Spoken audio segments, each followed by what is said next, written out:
भाई, लोग दुनिया में पैसे से इतना ज्यादा प्यार क्यों करते हैं?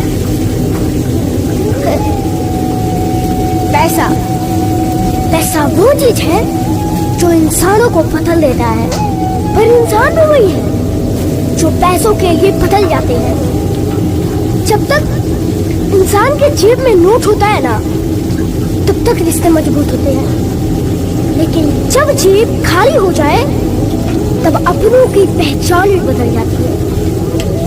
इसलिए पैसा कमाना चाहिए, पर ईमान बेचकर नहीं। माना कि पैसा कमाना जरूरी है, पर उससे भी जरूरी है अपना ईमान। आजकल तो लोग ईमान को बेचकर पैसों से ही प्यार करने लगे हैं मेरे भाई, पैसों से ही प्यार करने लगे।